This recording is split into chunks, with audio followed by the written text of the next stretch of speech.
Can everybody in back hear me? Can you hear me back there? Okay. We've advertised this as an ice cream social, but we've also advertised it as MAP's annual meeting. Okay, so hopefully you're here and eager to hear about both, and obviously you're pretty good at socializing already, so we'll come back to that later. My name's Herb Bowden. I'm the current president of MAPS, and what I would like to do first is to introduce the rest of our board who is here, because part of this is that there's going to be a short business meeting at the very beginning. That's good. Nobody groaned. All right, what we're going to do, and we're required to have these annual meetings because we're a non-profit organization, and this is part of our permit and so forth. But basically, you are going to have an opportunity to see our board members, and after I've introduced all of them, we're going to ask you to approve their continued service until our next annual meeting, when we're going to ask the same thing, if they're still serving us, okay? And as some of you who have studied the agendas that we mailed out, you know that we're going to try to do this in small chunks.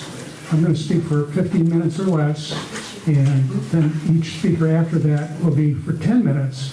And when you hear what they have to say, not necessarily what I have to say, you will be interested in socializing with them later and asking them questions and getting more information. Okay? Does that sound like a good way to do it?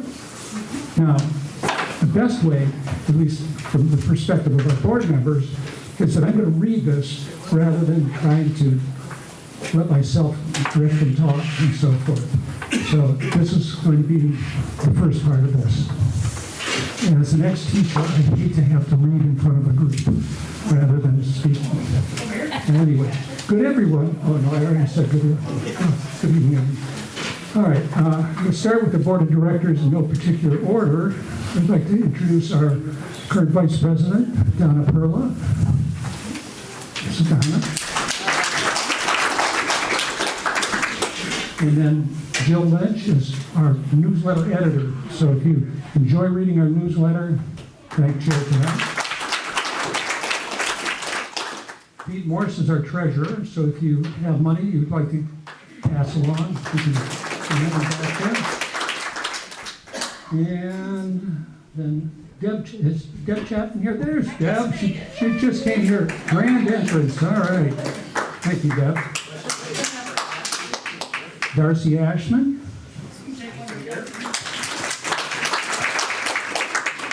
And board members, Jim Lake. And Dr. John Everett. Where's Dr. John? There he is. Al Thompson is there he is. And Dr. John Gannon.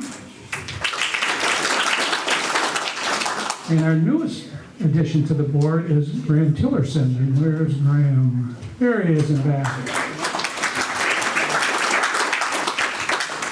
I should mention to you that our board members have 3-year terms, and after those 3-year terms, they can renew that, or they can be expelled.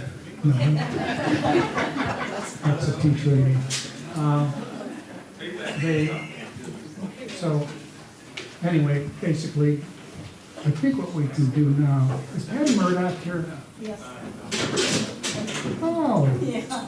we've been friendly for the last half hour, 45 minutes. I just thought she was an early arrival, but, all right. I just came for the ice cream, you know? Well, you know what? You can have all these other wonderful things and the ice cream too. All right. Patty is considering joining us, and maybe we're auditioning tonight. I don't know. Let's see. I said that Patty is, well, first of all, Graham is a new member and already on the board, and Patty is considering, and what I would also add is that by the bylaws that we have, there are 2 more spaces that are open. Now, don't crowd, but know that there are only about 9 meetings a year, and then any other duties you might have beyond that. And I also want to add another thing, and that is that it's our intention during the coming years to have opportunities for people who live on the lake or even just in the community who are interested in helping out. Sometimes the word volunteer has some connotations that people say, well, you know, that's one more thing.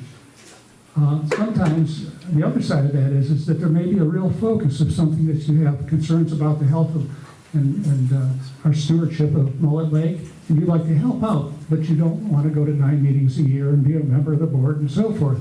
So we're going to publicize when those opportunities are available and let you know that you have an opportunity to help out and contribute to, in addition to any contributions, monetary contributions you made, some of your labor.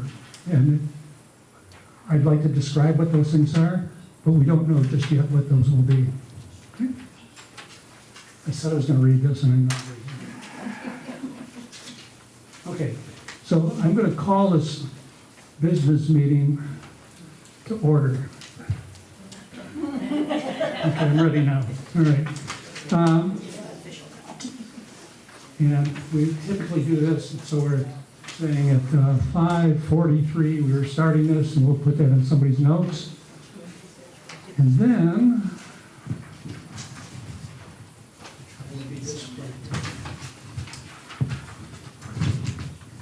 our bylaws require that we have at least 20 people at this meeting, and when we record the minutes of this, you'll know that we know that we have more than 20 people. And our treasurer has a treasurer's report that is a bunch of lines and numbers. And if you're interested in knowing more about our financial status, we're in good shape. We've had good contributions, and we have been doing some things with the money that you've so generously supplied. And tonight you'll be learning about some of the places where more of that money is going to go in terms of some things that are going to be happening on Mullett Lake. And let's see. Okay, I guess we are at a point where you've been introduced to all of our board members. And do I hear a motion that they should be approved for continuing their service to MAPS? Jan Clark. Jan Clark has made the motion that they should be approved. Any seconds? Her neighbor seconds it. All those in favor? Aye. Those opposed? I'm relieved that some of our board members didn't object. All right. Let me tell you a little bit about MAPS and the accomplishments and the efforts we've been making. I mentioned that there are 9 meetings per year and other committee work that's done. And we are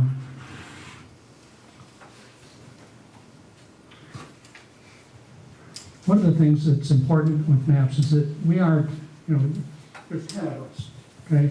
And the fact that we can partner with other organizations such as Cheboygan Watershed Council and Aurora State Park and other organizations like that has given us great service in terms of helping our stewardship. Our mission is to preserve and protect Mullett Lake. And even if you don't think that every day, I'm sure that you have the same feelings about preserving and protecting Mullett Lake. And it's a job that should be widespread, with lots of people concerned about it. And your presence here might say that you're part of that group.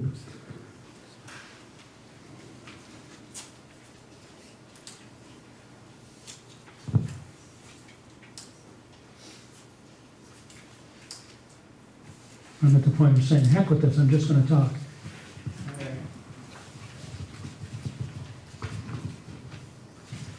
By the way, some of the things that you as individuals, and how many of you actually live on the lake? Excellent, excellent. Okay. So what I would say to you is that you may very well be interested in some of the handouts that we have back there. Many of them come from the Watershed Council, and some of them come from Shoreline Stewards and some other organizations like that. And one of the things that people are certainly more conscious about in recent years, or in recent months actually, is what about the septic systems and what about what the state legislature is doing? And one of our presenters will address that. Jim Lay will be talking about that later. Okay, well, what I would say is that, what time do we have? I'm going to respect the time, and the good news for you on that is I'm going to skip a lot of the stuff that I have written up here. But I would say this, that, I guess one of the things we have to do is to say the business part of this meeting is actually over. So now the informational part is going to come. And to get you to that, I want to introduce, I mentioned that we have partnerships with the Tip of the Mitt Watershed Council. And were you going to mention anything about the chloride? I can briefly talk about Yeah. I want to introduce to you one of the veterans from there. How long have you been there? Well, I've only been there 3 months. She's been there 3 months, but I can tell you that she has jumped in and really taken charge. She's already been promoted to, go ahead and say it. My title? Yeah, Water Resources Manager. Water Resources Manager. All right. This is Marcella Domka, and she's going to talk to you about her topic. Can I have the microphone? Sure. Thank you. Size 10.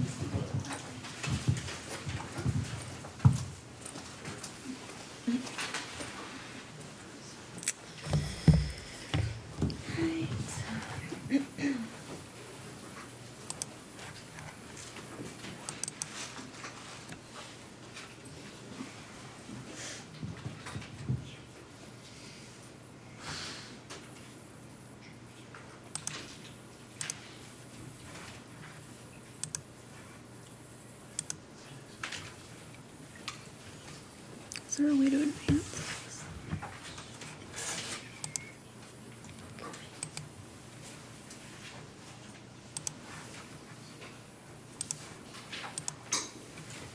All right, can everyone hear me all right? Okay. Well, as Herm mentioned, my name is Marcella Domka. I am the new Water Resources Manager at Tip of the Mitt Watershed Council. So many of you may have known or worked with Caroline Keeson. I have effectively taken over her position since the end of May.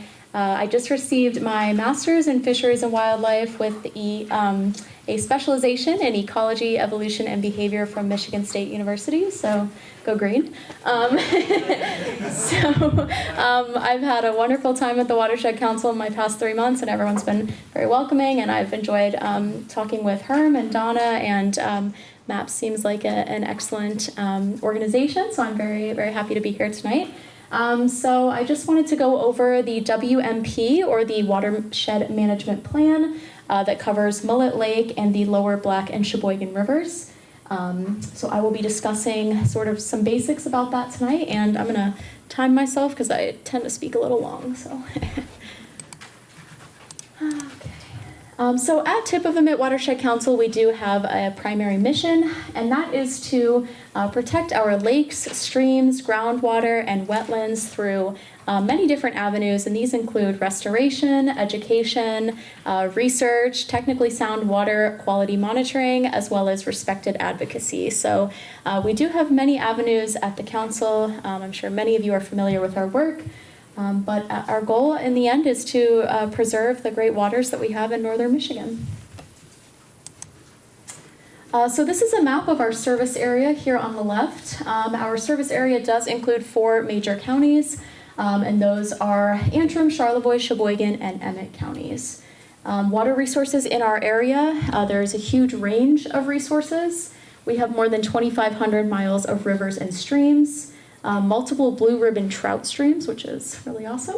14 lakes that are larger than 1,000 acres. 38 lakes between 100 and 1,000 acres. 184 lakes between 10 and 100 acres. And about 1,600 lakes that are less than 10 acres. So we have a huge range of sizes in terms of the resources that we protect. Wetlands obviously are not to be forgotten. We have about 363,998 acres of wetland that we protect.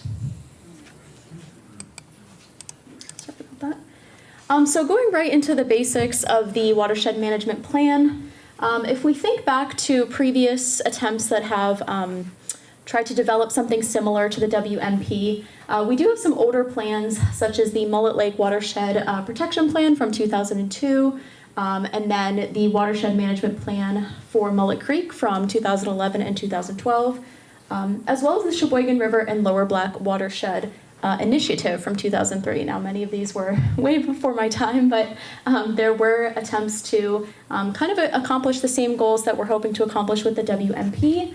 However, with the state funding from the 205J grant, this is really in order to implement this WMP, and a few different components of that would include coordinating the WAC, or the Watershed Advisory Committee, and then building all these different components of the WMP, which include characterizing the watershed itself, characterizing all the different resources and taking inventory of the resources in the watershed, determining critical and priority areas, and I'll go over what those mean in just a bit, as well as continually monitoring and evaluating the watershed and providing strategies for implementation so we can ultimately protect our resources. So our goal by the end of this year is to have this WMP for Mullett Lake approved. From my supervisor, Lauren Dye, the word is that the WMP will be approved, and in terms of Eagle 319 funding, we are not eligible to apply for that until next year after our WMP is approved by Eagle and EPA. As you can see, we have to meet specific criteria from each organization. So from Eagle, we have to meet CMI, or Clean Michigan Initiative criteria. And then from the EPA, there are 9 elements for achieving water quality improvements that the WMP has to follow prior to approval. So it is on track to be approved. But going back to what I said about 319 funds, the Watershed Advisory Committee for Mullett Lake does meet 3 times a year, so we can use those meetings in order to decide what we would like to apply for and how we would like to use those funds if we were to receive them in the future. So going into the basics of a WMP and what that really means, the primary goal is to restore impaired waters as well as protect high quality waters from non-point source pollution. So NPS, or non-point source pollution, again, is going to be pollution that is coming from a source that can't be directly pinpointed. It may be from runoff, agriculture, fertilizer use, stormwater infrastructure. It's not coming from a specific source that you might be able to see, like a discharge pipe. It's coming from many different sources, and it's very hard to directly pinpoint. So that's what an MWP aims to address, is the non-point source pollution. In addition to this, it also facilitates communication as well as partnerships through the Watershed Advisory Committee. It encourages sound science through our QAPs, or a Quality Assurance Project Plan. That is to make sure that we are, again, following sound science protocols and identifying sources and causes of non-point source pollution. It also provides a means of effective cost management, and we are able to focus on environmental results from the WMP, so we can see, well, what results do we achieve here and where can we apply them in the future? Looking a bit more in depth into the WMP, excuse me. I did go over a bit of this already, and for the sake of time, I don't want to go into too much detail on this, but again, we characterize the watershed, so that involves looking at water quality standards in the area and the designated uses of our resources. We monitor and evaluate that water quality. And then we look at our resource inventory. So within the watershed, what do we have that's available for use as a resource? That could include a road stream crossing, forestry and agricultural areas, stream banks and how maybe eroded or how good of shape those stream banks are in, as well as stormwater infrastructure. So going through this data, this is all previous data that was collected, again, before I started, but there was a 2016 shoreline survey conducted for Mullett Lake. These shoreline surveys at tip of the mitt include Cladophora, which is a filamentous algae that is capable of experiencing these large blooms when there's a nutrient influx. So if you have a lot of runoff from maybe septic systems or nearby agricultural land, you might see a Cladophora bloom. So these shoreline surveys look at Cladophora density, erosion severity, so how eroded is the shoreline, or how developed and how how much has that soil really eroded, as well as greenbelt scores. A greenbelt is sort of like it sounds. It's a very dense area of native vegetation that helps with filtering lake water. It prevents nutrient pollution. It may capture any septic discharge. So we really look for high greenbelt scores along shorelines. Also included in this watershed, we had the Long Lake as well as Twin Lakes, and this is greenbelt scores from, looks like 2021. As you can see on the right, Twin Lakes had a much better overall greenbelt score. Those lighter colors indicate really good populations of native vegetation, meaning that the greenbelts are doing their job in preventing pollution, they're filtering, they're acting as a natural buffer against non-point source pollution. Whereas with Long Lake on the left, we had several scores of 0, 1, and 2, indicating that a greenbelt was effectively not there or was poorly functioning. And then with our stream bank erosion surveys, I am not quite sure what year these are from, but on the left and middle for Cheboygan and Black Rivers and Indian, Little Sturgeon, and Little Pigeon Rivers, the stream bank erosion was not as severe as some of the spots in the Pigeon River.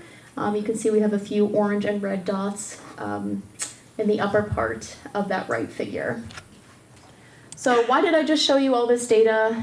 Well, we use data from previous years and previous plans in order to build the WMP. So we use that data that we've collected to assess water quality threats, the current state of the watershed, develop critical and priority areas, provide these goals and objectives for the watershed, and then get into the implementation, monitoring, and evaluation. So these bullet points here are really sort of a sequential look at what goes into the watershed management plan.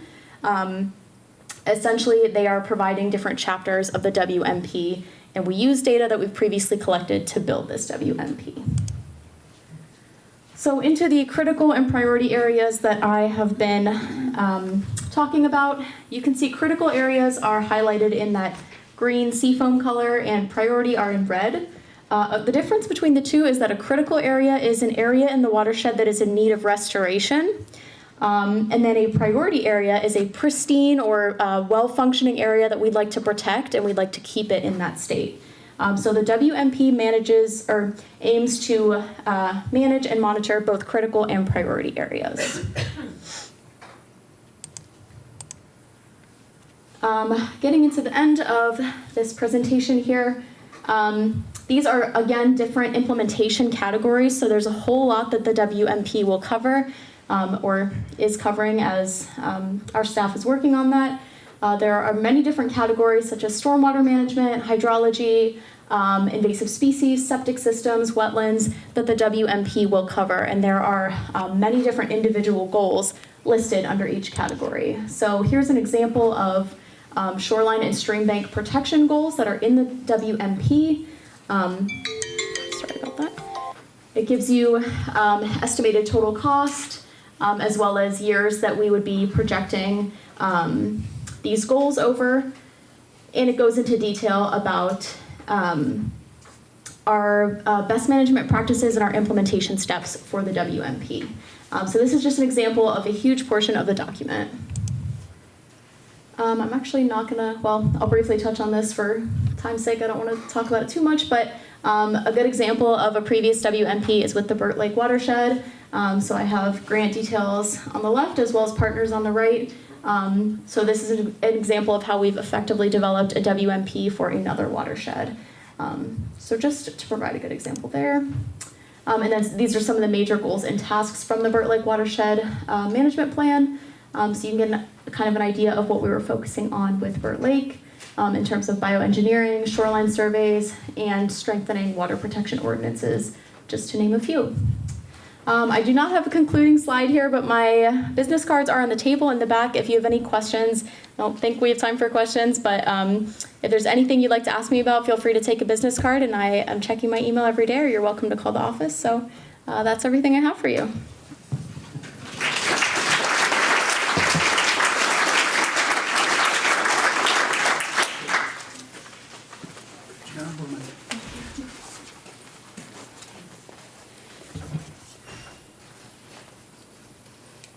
Okay, I introduce. Hello. I introduced Mullett Lynch previously as one of our board members and also our newsletter editor. Does a fine job with that. But she also gets out in the field and actually gets her feet wet, and she wants to talk to you about that now. Hi, everyone. I just want to talk a little bit about a project that I actually coordinate with the Tip of the Mitt Watershed Council for stream monitoring for Mullett Creek. Basically, there is a group of us that twice a year go in and sample and take data in the creek, which we provide to Tip of the Mitt Watershed Council to monitor the water quality of our lake. I do want to kind of just introduce the members of the team that helped me out quite a bit. And first and foremost is Roy Tavasa. Roy has been doing this longer than any of us. He is a former biology professor from Ohio State. We also now are lucky to have John Gannon assist in the monitoring, and John is new to the board and newer to the stream monitoring, and he is a former professor at University of Michigan. And then last but not least is Marty Jones, who's been doing the water quality examining with us on the lake as well as the stream. And he has joined us mostly because he attended Ohio State University and looked up to Roy so much he wanted to be able to work with him. I wanted to introduce these people because I wanted you to know the quality of the people that we have working on our monitoring of our streams. And with this, I'm going to kind of hijack the presentation because I want to point out the lack of background that I have to do this work. Basically, I'm a lawyer. I have no biology background. I went to a small college, Albion College, and I was able to opt out of all of my science classes in college because I volunteered for a geology dig in Colorado for 2 months in the summer. So I never had a science class even in college. That shows you my background. And the reason I want to point this out to you is because for some reason, they asked me to talk to you guys about this subject. And I couldn't figure out at first why they had asked me when I have such esteemed colleagues helping me. I have Roy and John and Marty. And I thought about it a little bit, and I thought, I wonder if they asked me because I don't have that background, yet I'm still the lead in this project. I thought I would take this opportunity to kind of tell you about my lack of background so that you'd understand that there are lots of things you can do to help our lake, even though you think you might not bring a lot to the table. When I moved here 12 years ago, I looked out at the lake like a lot of us I'm sure have and said, boy, this is something really special. And I want to make sure it's here for my kids, for the people to come. And I think in a way I've made that my mission. I was lucky enough to meet Herm, our president, when I first moved here. I bought a boat hoist from him. And that kind of started me on my journey to try and help however I could with the lake. From there, I was lucky enough to work with the Watershed Council and did some training on the stream monitoring with them. Unfortunately, they do an annual training, but unfortunately, I think it was today, if I'm not wrong, and they did their training for all the stream monitoring that they do every year. And then I was also lucky enough to take classes for 2 semesters at the community college in Petoskey. And basically the classes were for stream monitoring, but what they involved was the process that we follow. And basically when we monitor the streams, we go in and we take water samples and temperatures. We look at year over year what's gone on with the banks of the stream. But what we're really doing is collecting bugs that are in the stream. So we go in with waders on and bring our nets in and we collect the bugs. And basically the bugs are the telltale sign of what is going on in the stream. Some bugs are much more, have problems with environmental issues such as chemicals or things that might be in the stream that aren't natural. And other bugs are much more durable. So we go in and we try and hope that we can find all kinds of bugs that are something that cannot tolerate the pollution and the things that might be in the stream. And the major one that we look for and we all start clapping for is the mayfly.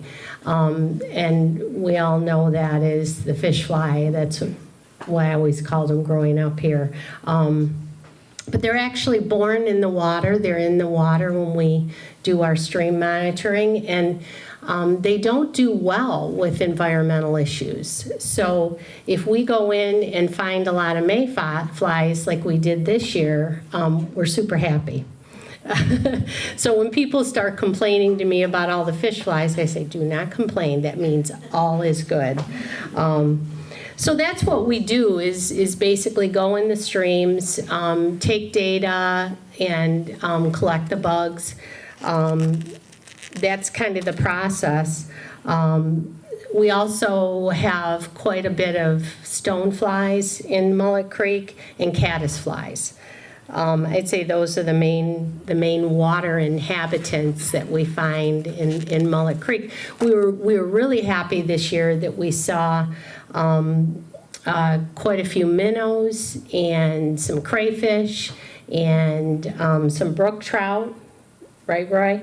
So we thought it was a good year as compared to the past few years as far as what we were able to collect. Year over year, I would say this is one of the best years we've had in a while. I'm trying to get you to nod. So we monitor in the spring and the fall every year. And prior to COVID, what we would do is collect the bugs, and then there would be a sorting day at the college in Petoskey where we would go in. We take the bugs, we put them in alcohol, and we send them off to tip them at Watershed Council. They store them. But all the volunteers also would go into the community college and we'd sort the bugs and try and find what we found and what we didn't find, more importantly, to tell us what's going on with our stream and eventually with our lake. The good news is unfortunately, we haven't been able to go into the college and do any sort of sorting for quite a few years now. But the good news is we found a lot this year, and I would say that all in all, our Mullett Creek is very healthy, which means that our lake is also very healthy. We do have some challenges. One of the challenges we've had at different times, it has been more of a challenge, are the farmers, quite frankly. there are farms in the area of Mullett Creek, and sometimes things like cow manure and different things that are not good for the inhabitants of the creek end up going in there. But right now, we're in pretty good shape. We can also have issues with culverts. We had a new culvert on Crump Road going in this year near Mullett Creek, and we've been monitoring that area to make sure that everything kind of gets back on track. And so far, I'd say we're doing pretty well. We have problems with road salt and septic tanks and all kinds of things, as you can imagine, have an impact on this. We continue to do this to make sure that year over year, everything doesn't get worse. And I could say, recently, year over year, we're getting better. We also have to monitor because quite a few years ago, we found, and we didn't know when it happened. I know I wasn't there, and I think Roy might have been there. We found an endangered beetle in Mullett Creek called the Hungerford beetle. And so we have to continue to see if we can locate that endangered beetle, and we haven't in recent years, but we're still looking. But that's another reason we have to do this. And we have to ID any changes or trends in the water quality. But I would say all in all, we can just say that we have a passing grade and we're doing well, and all is good. And yes, I do actually wear waders and sort bugs as a hobby twice a year with my friends. If anyone has any questions, I don't think we have a lot of time, but I'd be happy to answer anything. I'm glad to hear the water quality is good coming from Mullett Creek. Can you talk a little bit about the lake bed quality? And excuse me, that I really can't. There is a monitoring program, I know Marty participates in it, that also is run through the Tip of the Mitch Watershed Council. And they do monitor the water quality and the different things. We did have an article that John Gannon had in the newsletter, two newsletters ago, about the brown flock, which I know is an issue in my area. And that would be a lake bed issue. I don't know if there's anything that anybody else could contribute, but for me, I'm just monitoring the stream. There are people monitoring the lakes, and I know we did have a shoreline survey a few years ago, and you saw the results of it in the last presentation. I can say a few words on Oh, sure, that would be great. just from tip of the mitt. In terms of water quality monitoring, we have multiple programs. So there's BLM and BSM, so volunteer lake monitoring, and that obviously includes Mullett Lake. Volunteer stream monitoring, which is just like what we found, streams. And then we have our CWQM program, which is comprehensive water quality monitoring. And that involves taking basic water quality measurements, like looking at chlorophyll A, SEPI-DEF, occasionally nutrients like nitrogen and phosphorus. So in terms of water quality monitoring, those are multiple programs that we're involved in. And then I think we do have a current contract, if I'm remembering correctly, regarding the Hungerford from the water wheel. So, we are monitoring that and looking into those populations in the area as well. I don't know as much about that. It's my coworker that's working on that, but there is a current contract, and I think that's with Bass Lake, and it might be with another lake as well. So hopefully that clears up some questions. Thank you. And I just wanted to mention too, I think John Everett, our board member, brought samples of some of the bugs, if I'm correct, that we do. You're not correct. I'm not correct, okay. Sorry, Darcy, it wasn't bug. It was John Gannon? Oh, John Gannon brought the bugs, and that makes more sense to me. Yellow trays over here, we've got an upstream sample and at the mouth. And you'll see lots of critters in there. The overall, they're so important as as fish food and other organisms in the water. And then many of them are aquatic insects. They emerge as adults, and then they're important for birds and bats as food. But the other thing that we're talking about here is the indicators of water quality. So when you look in those samples and you see all these organisms are found in high quality conditions. We even had sponges underneath the old railroad bridge. Sponges are very, very sensitive to poor water quality. So that was a great sign of the quality of the creek there. So when we're at the end looking around, just look at those yellow trays there. Thank you very much.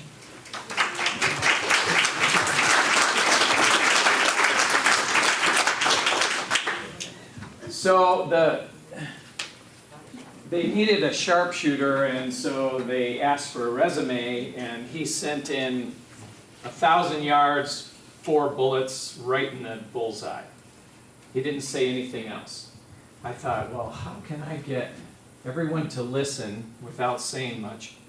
And I thought, I'll get the guy that hits the most bullseyes, at least the guy I know.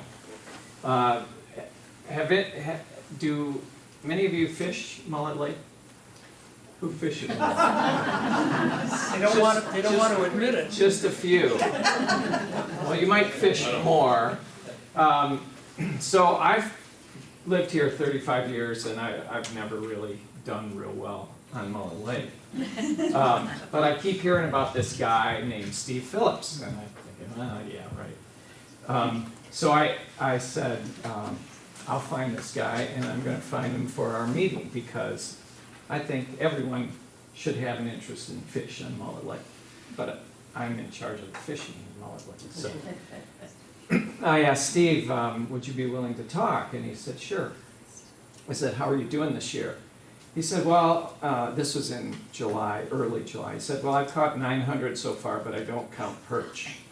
So I thought he should be able to tell us a little bit about fishing in Mullett Lake.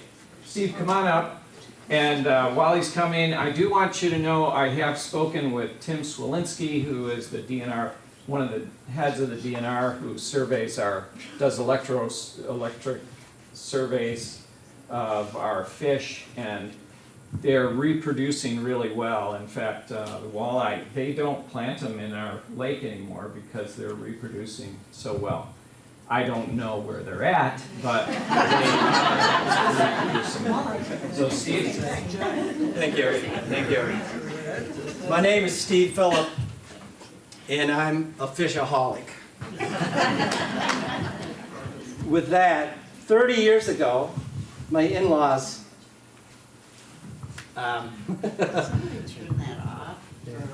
my in-laws bought a place on Mullett Lake, and specifically Royal Oak Beach. And I remember coming up here for the first time and walking out on that dock and looking at that lake, and having fished southern Michigan my whole life prior to that, I was looking for lily pads. I was looking for something to fish. That there is so little structure in Mullett Lake, it's hard to find the fish. But I'm going to tell you how to find them tonight. Along with the house came a 14-foot aluminum boat that was really full of leaks. And it also had a 6-horse seahorse. I've never heard of it before, but we had a seahorse engine on that. And so I was quite intimidated by looking at this lake, but I was even more so intimidated by looking at the vessel that I was going to fish out of. So I was afraid to go any place on the lake other than one bay to the south and one bay to the north. And so we started fishing there. Right away, we're doing okay. We're getting a fish fry every week that we're up there. But I kept on watching this guy in this big white boat.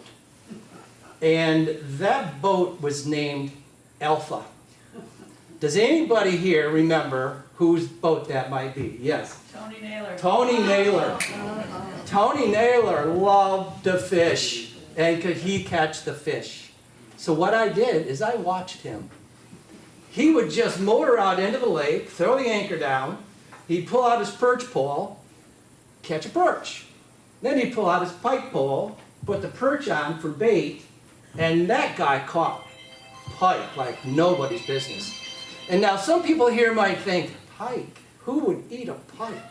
They're bony. It's the best fish in Mullett Lake. If you want something that's good, you eat pike. And you let me fillet it for you, because I get every one of those bones out. You'll never get a bone. So we did the same thing, and it just changed our world of fishing. We were, at that point, we were catching 200 or 300 pike a year, and that was just amazing to us. But we're sitting there watching a bobber all day, and it gets really boring. And right now, I've got 10 grandkids, 19 to 18, or to 8, and they all love to fish. They don't want to sit there with an anchor. So we decided, okay, we're going to try moving the boat to the hungry fish instead of waiting for the hungry fish to move to our boat. And so we figured out a system that I'm going to tell you tonight, that if you use, you will catch literally hundreds of pike in Mullett Lake every year.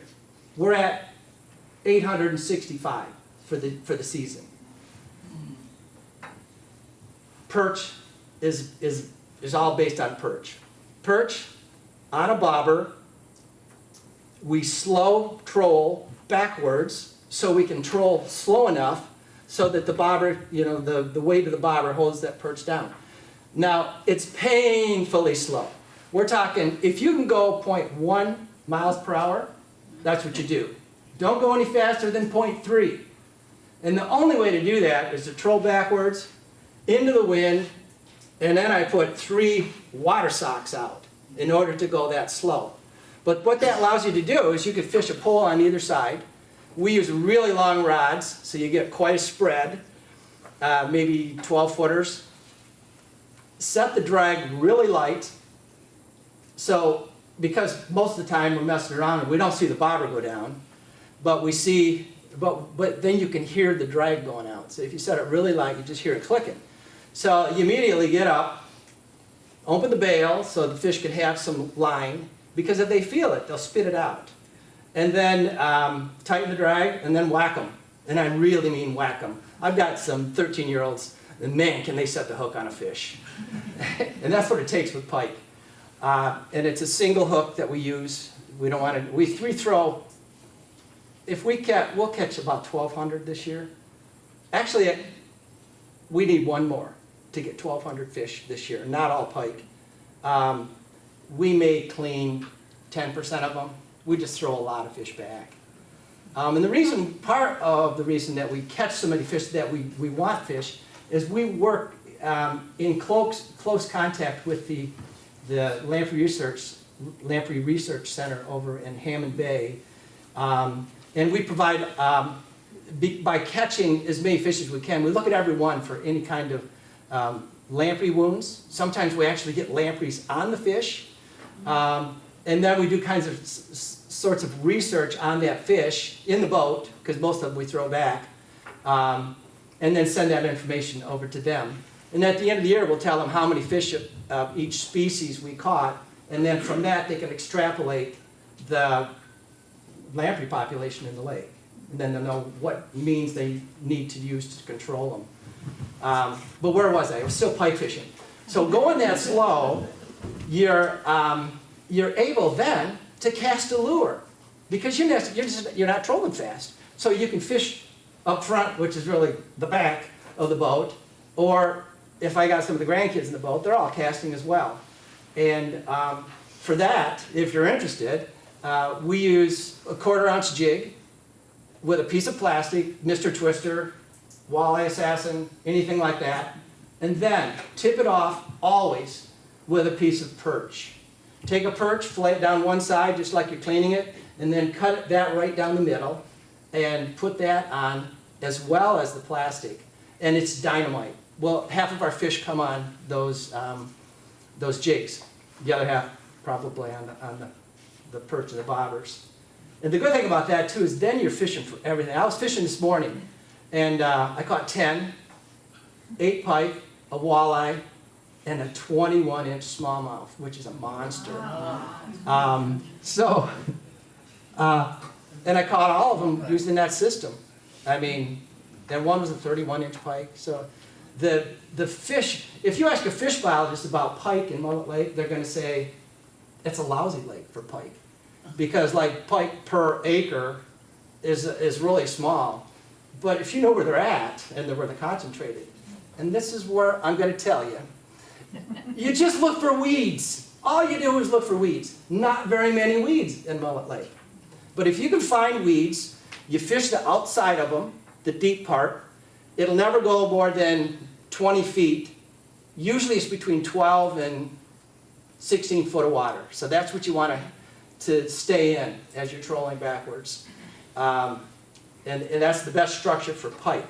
Now, I've talked a little bit about pike. I've talked about perch. A lot of you probably have eaten perch. Perch are really good to eat, right?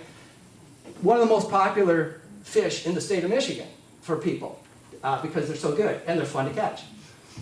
Up until about 3 years ago, there were hardly any perch in that lake. We wanted them. We were after them. We wanted to use them for bait. We couldn't hardly catch enough to use for bait.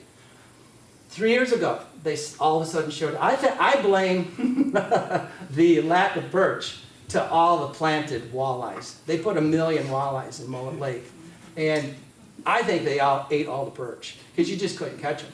But 3 years ago, they started showing up. Last year, they really showed up. This year, you can't keep them off the hook. So get out there and fish for perch. The issue we have is we want little perch. And there's days we can't get little ones. They're all big.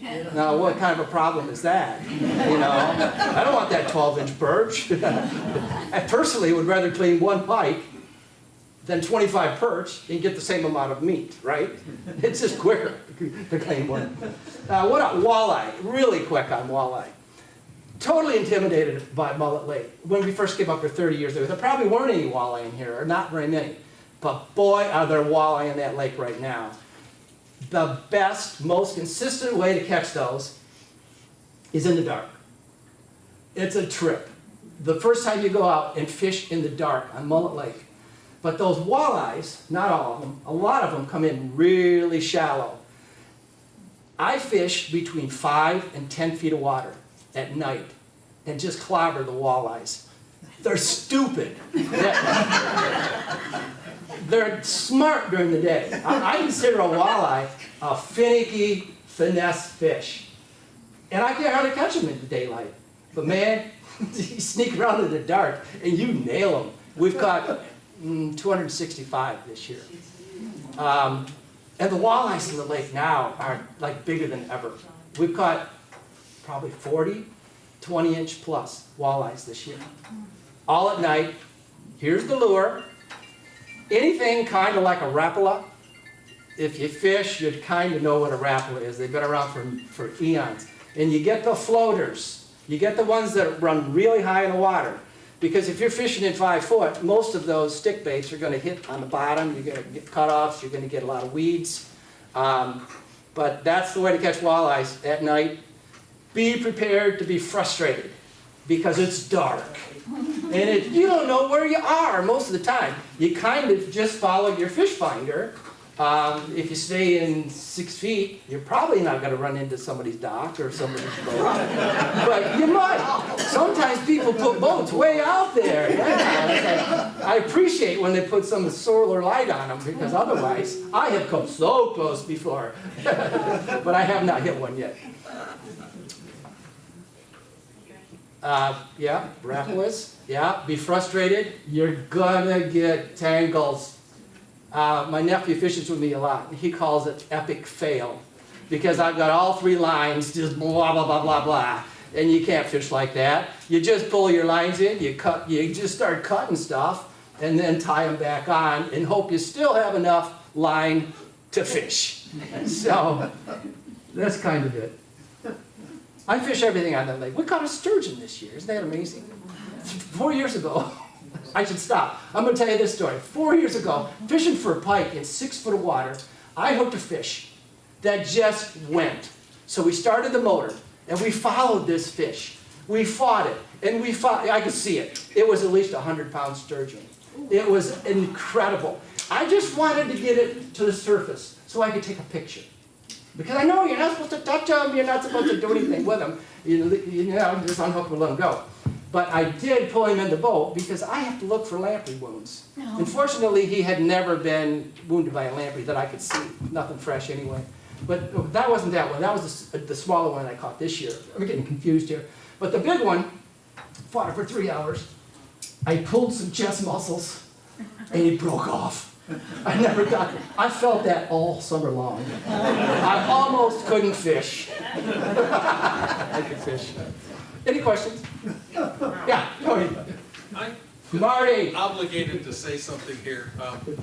This man changed my life. I was out bicycling with my wife at Mullett Creek, and there were some people down in the water, and with little kids. He had really little grandkids at that time, and we started talking to his son, and his son said, It was Mullett Creek, wasn't it? yeah, I like to fish, and he said, you should meet my father.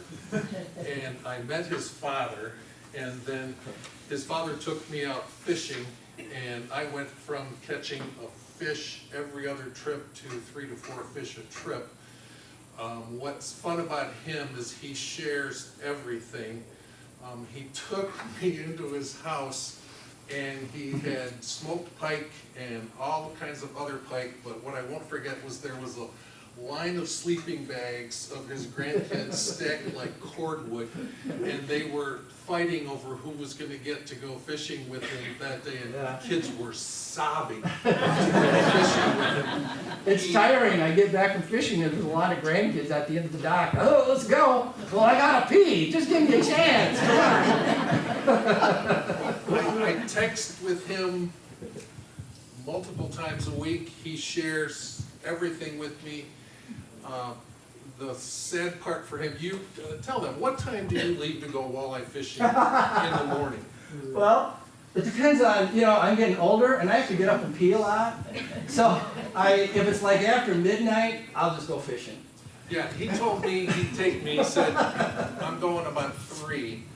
I begged off, and if I've got it right, and correct me if I'm wrong, you fish from about 3 to about 6 or 7. That's the best time. Then you come back, and then you go out for pike in the morning. Or sometimes I'll come back and take a nap. Yeah, then you go out mid-afternoon to catch bait. Yeah. Then you probably include an evening session to go out for pike, or if it's the right So what you're season, saying is I to- catch a fish like every 3 hours, right? Yeah. What he told me at one point was, we were out fishing and we'll stop and talk to each other on the lake, and I was in my boat and I was leaving, and he said, where are you going? I said, I'm going home to play golf, and he looked at me and said, a man has to decide.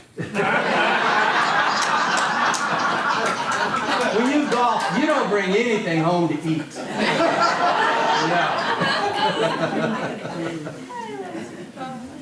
Thank you. Just to remind you that we have one more speaker, but also that part of the socializing, in addition to the ice cream, will be the opportunity to ask even more questions, get even more tips and other ideas. So our last speaker is one of our board members, Jim Lay. I need to turn that. And Jim is going to speak on the whole business that's going on with the septic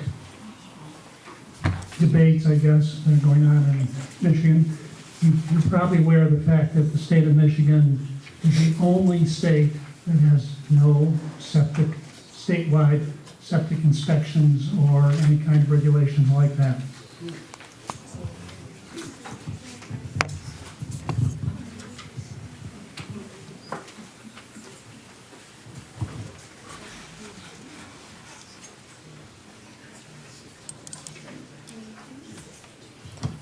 I guess Herm must have looked at the first slide.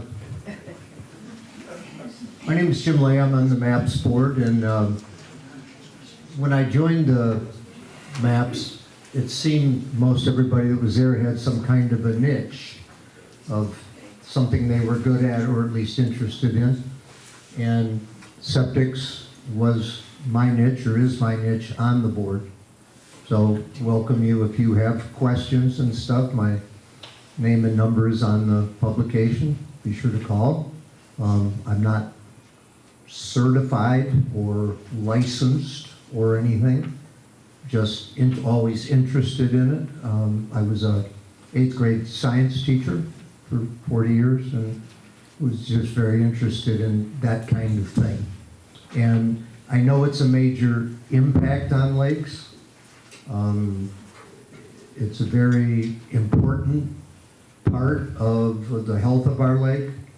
And you need to look no further south from us at Higgins Lake, which is going through right now a vote around the lake to try to get a septic system because everybody is so concerned about keeping the quality of the lake nice. And it's turned into quite the tidy little battle, if you will. But I'm going to be short on facts here. It's mainly just informative because these bills, as you'll see, are still in flux. So Michigan is the only state without a code. In other words, we don't have any mandated inspections. Once your system is installed and they sign off on it, that's it. Nobody's doing anything. Even though we have 80%, 90% of the United States freshwater supply. They say there are that many septic systems in Michigan by most estimates. 25% are thought to be failing, allowing pathogens, example E. coli, which is the main nutrients and other substance, into our ground and surface water. Thanks, Sam. Studies have shown that human fecal contamination is higher in watersheds where there are more septic systems present. Mullett Lake has approximately 1,140 dwellings, and every one of those 1,140 has a septic system. A statewide septic code, which is being proposed, could, operative word, standardize design and construction of septic systems statewide. Now it's left to the local health departments. We're part of health department number 4. It's part of what we're at. It could mandate pumping and inspection at 3 to 5 year intervals of all systems. Mandate and possibly subsidize repairs or replacement of faulty systems. It's thought that a septic system has a service life of approximately 30 years. Think of the 1,100 plus homes on Mullett Lake. How many of them that are probably older than 30 years? On April 27th, House bills, Senate bills were introduced that would establish a statewide septic code in Michigan. Those are the people that were the sponsors. That maybe you've seen them speak on TV or something. Of the two, I contacted both of their offices to talk to somebody, to their credit. Both, and I'm not a constituent obviously there, did return my call and answered all my questions the best that they could. Both bills were then sent to committee and are due to come out in late September, where they will be voted on in both houses. What we don't know, we know what the bills look like when they went in. What we don't know is what they're going to look like when they come out. So that's why it's short on details. There was no point me telling you what they look like because they may not look like that. With all bills and laws of this type, the important thing is where's the funding? They're all great ideas. And if you would go to our district health department 4, they're very skeptical. Because what they're afraid of is they're going to get told a bunch of work they have to do, and yet no extra people and the same thing. So let's hope that while they're in committee, that some money will be behind it, because that will be the key. What can we all do? You're probably sitting there thinking, well, I think this is a good idea, this is a good chance. When the bills come out, you can call or write your congressman or senator and tell them you are in favor of these bills and to vote yes on making them laws. A form letter will be available. It's being developed by Flow for Love of Water. It's a group that's based in Traverse City. This will be posted on their website when the bills come out of committee, and then they are ready to be voted on. They're waiting to wordsmith the letter to tailor it to what the bills look like. When this goes down, do we call our congressman or our representative? It's going to be voted on both in the House and the Yeah, Senate. but the state, we're not going to the Congress. I'm sorry. We're not going to the Fed. No, it's the state This, level. Yeah, this, yeah, but the congressman is federal. No. Yeah, they are. We have state congressmen. We have state representatives. okay, I misspoke. I just want to make sure. State representative Yes. and state senator. Thank you. Thank you for pointing that out. A link will be posted on our MAPS website and Facebook page letting you know, and we'll have a link to that also. And it'll be a form letter, of course, that hits the points, and then you sign your name and send it on. The time is right. We have a majority in House. We have a majority in the Senate. We have the same party governor. And it's a great, great opportunity to finally adopt a septic code and give true meaning to Pure Michigan. Thank you very much.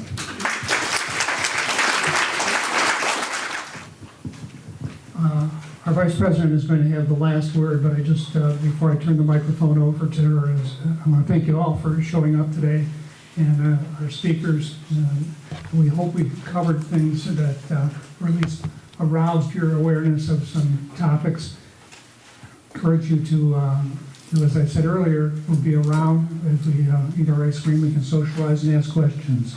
And in the meantime, Thank you. And I wanted to thank Sam Johnson. He is a new find for us. He's put together our new website. He helps me try to email properly out to you guys and everything.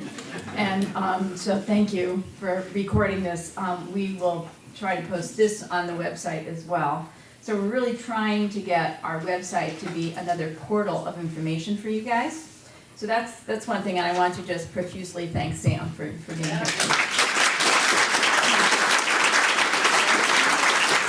And the other thing is, I just wanted to know how many of you got an email about this meeting? Okay, good, so that's working. Anybody who didn't get an email and you want to share your email address with us, I'm more than happy to take your email and we'll put you on the list to get email correspondence as well. So I just wanted to get that. And then for those of you who may not have signed in when you first came in, if you could do that, that would really help us just with our formal records of who's here and who came and all that. So, and thank you so much for coming. It's actually good to see everybody in one room again. So, thank you.